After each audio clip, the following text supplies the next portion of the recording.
Good afternoon, Miss Rosemary. Good afternoon, ma'am. Okay, Miss Rosemary, can you tell me about yourself? My name is Rosemary Moral Albania. I am 32 years old. My husband Roland Albania and I have three kids, ma'am. Okay, I have few questions for you to answer, so let's start. Why do you want to work Yes, as a maid? because I want to earn money for the education of my three kids, ma'am. Why you choose Malaysia when there is a lot of other country? Because Malaysia country is good, ma'am. How are you qualified for this job? Because I am a hardworking, ma'am. May I know what is your education level is? I school graduate, ma'am. What is your recent working experience? Housemaid, ma'am. Have you worked abroad before? No, ma'am. Do you have experience of taking care of baby? Yes, ma'am. My own child, ma'am. Okay. What about elder or older people? Do you have experience taking care of an elder or older people? No, ma'am, but I'm willing to learn, ma'am. Or willing to take care? Correct? Yes, ma'am. Do you have Yes, any ma'am. other special skills? Yes, ma'am. May I know what special skills do you have?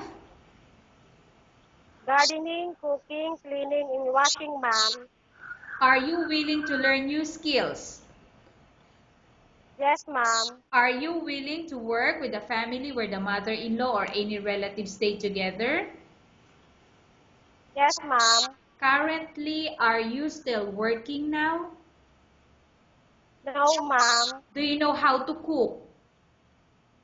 Yes, ma'am. What sort of food can you cook? Only Filipino dish, ma'am. Can you please tell me the Filipino dishes that you can cook? Adobo and sinigang, ma'am. Are you aware that you will have to do washing, cleaning, ironing, and cooking? Yes, ma'am. From all the house chores or household work such as cooking, cleaning, ironing, and washing, which do you like most? All the house chores, ma'am. If ever you were selected to work in Malaysia, who will take care of your kids? My husband, ma'am. You are not allowed to use handphone during working hours. Yes, ma'am. You are only allowed to use handphone after you finish all the works and when going to bed. Yes, ma'am. You are strictly needed to surrender the handphone to your employer in the morning and your employer will return back to you once you're going to bed. Yes, ma'am. If ever your employer finds out that you're abusing your handphone and it's affected your work performance, your employer will confiscate your handphone and you're not allowed to hold it anymore. Instead, your employer will allow you to call to your family 3 times in a month. You're only allowed to bring normal phone and you're not allowed to bring smartphone. Are you agreed for the terms and condition? Yes, ma'am. Are you agreed to the rules and regulation for the handphone? Yes, ma'am. How many years is the contract as you agreed and understand? 2 years, ma'am. Can you describe for me your ethics or your attitude? Discipline, ma'am. How can you assure to us that you will work hard in Malaysia? I am simple, but I am a hardworking, ma'am. Can you promise not to use the telephone without the permission of your employer? Yes, ma'am. Can you promise not to put on makeup but to dress properly while work? Yes, ma'am. Can you promise not to invite friends and relatives without the consent of your employer? Yes, ma'am. Can you promise not to ask for advance salary from your employer under any circumstances? Yes, ma'am. Do you really understand of the rules and regulation of the agency? Yes, ma'am.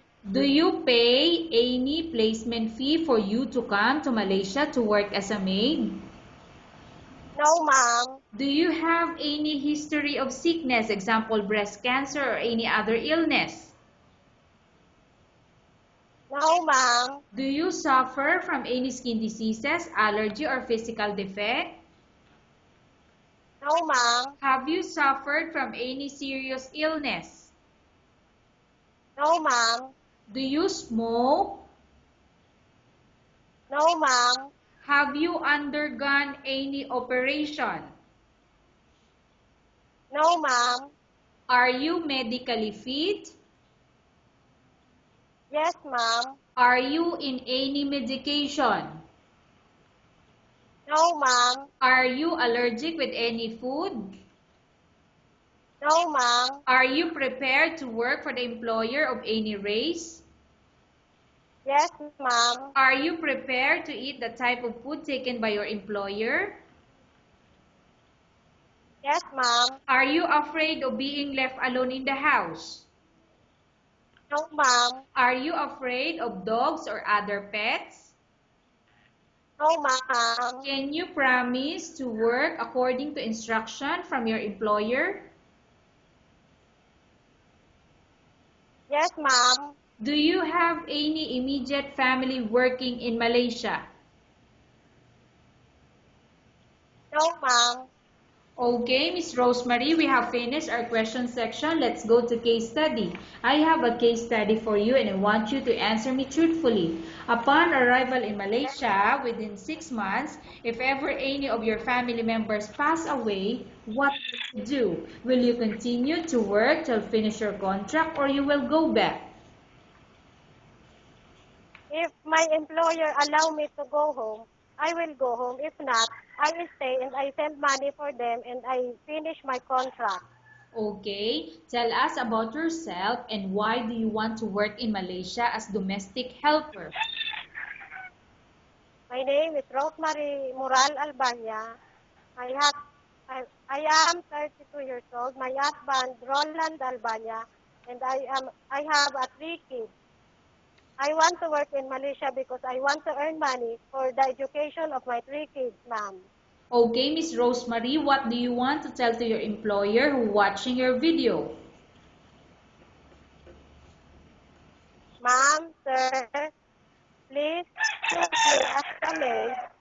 I promise that I do my best for the old outers and I love in taking care of your child like what I love in taking care of my child and I promise I finish the contract. Okay, thank you very much, Miss Rosemary. We will update your agency if there's any selection made by the employer. Yes, ma'am.